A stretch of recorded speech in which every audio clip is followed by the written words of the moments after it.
नमस्कार, मैं एडवोकेट धनवानी बात करता हूं कानून की।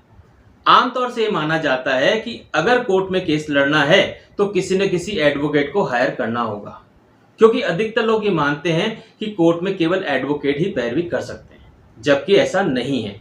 आप अपना केस कोर्ट में खुद लड़ सकते हैं और वह भी बिना वकील की सहायता के। लेकिन कोर्ट में केस लड़ना इतना आसान नहीं होता है।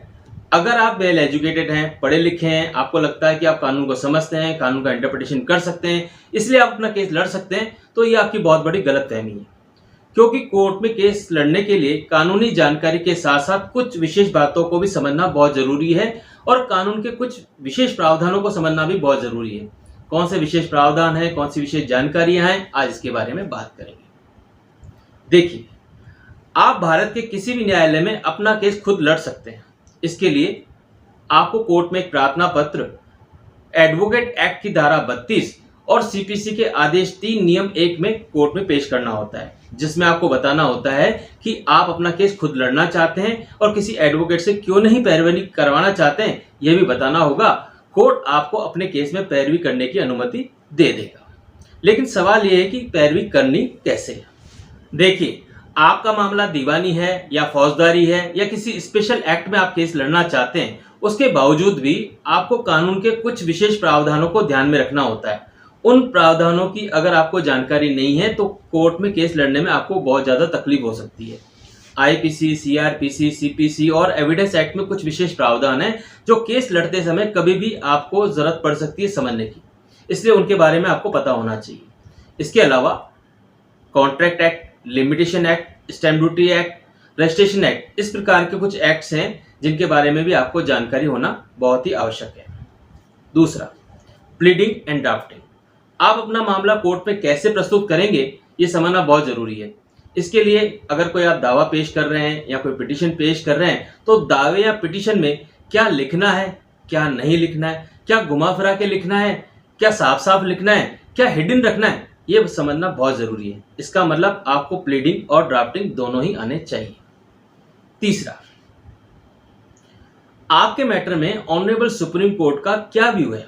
भारत के विभिन्न उच्च न्यायालयों ने आपके मामले में पहले किस प्रकार के निर्णय दे रखे हैं, इसे समझना बहुत जरूरी है, क्योंकि उसी के अनुसार आपकी प्लीडिंग एंड ड्राफ्टिंग होगी, उसी के अनुसार आपको बयान करवाने हैं, उसी के अनुसार फाइनल आर्ग्यूमेंट होंगे और जजमेंट भी उसी के अनुसार आएगा। चौथा, हिंदी के साथ साथ आपको इंग्लिश की बहुत अच्छी जानकारी होनी चाहिए, क्योंकि लॉ का जितना भी लिटरेचर है उसमें से बहुत सारा लिटरेचर आज भी केवल इंग्लिश में ही उपलब्ध है। पांचवा, कोर्ट की प्रक्रिया।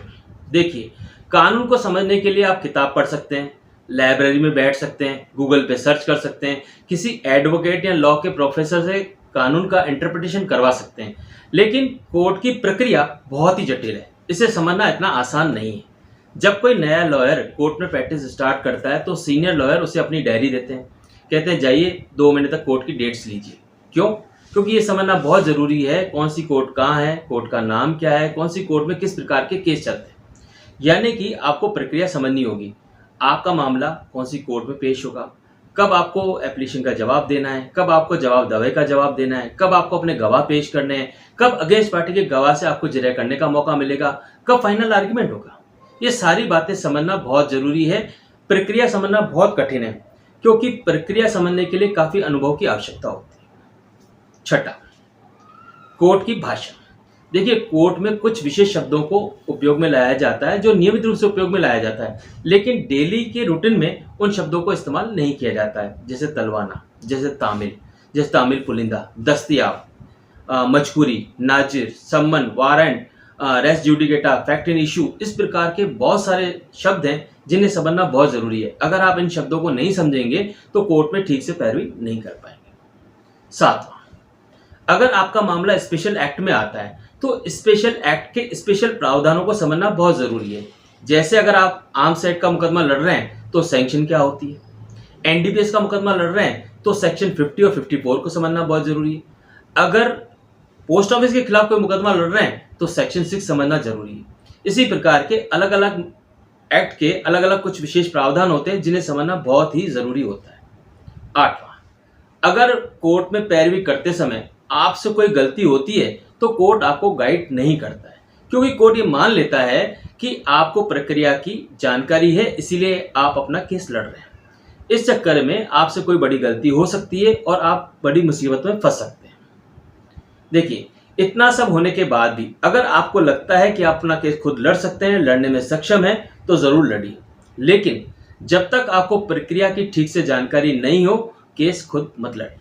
हाँ, अगर आप आर्थिक रूप से कमज़ोर हैं, वकील की फीस नहीं दे सकते, इसलिए आप अपना खुद केस लड़ना चाहते हैं, तो घबराने की आवश्यकता नहीं है। क्योंकि हर जिले में जिला विधिक सेवा प्राधिकरण ने ऐसी व्यवस्था बना रखी है कि गरीब व्यक्तियों के लिए या जिनकी आय कम हो या जो वकील की फीस अदा नहीं कर पाते हैं, उनके लिए सरकारी खर्चे में वकील मुहैया कराया जाता है। अगर ऐसी परिस्थिति आपके साथ है तो जिले के विधिक सेवा प्राधिकरण में एक प्रार्थना पत्र पेश कीजिए, आपको वकील की सहायता मिल जाएगी, उसमें आपको कोई फीस नहीं देनी पड़ेगी। लेकिन मेरी ये राय है कि अगर आप अपना केस लड़ना चाहते हैं तो सोच समझ के लड़िए। रूटीन में अगर आप कोर्ट जा रहे हैं, आपको पता है कि प्रक्रिया क्या है, प्रोसीजर क्या है, किस तरीके से सारा काम होता है, या काफ़ी सालों से आप कोर्ट में जा रहे हैं, तो आप अपना केस खुद लड़ सकते हैं। लेकिन मेरी ये राय है कि आप बिना एडवोकेट की सहायता के केस नहीं लड़ें। सो आज के लिए इतना ही।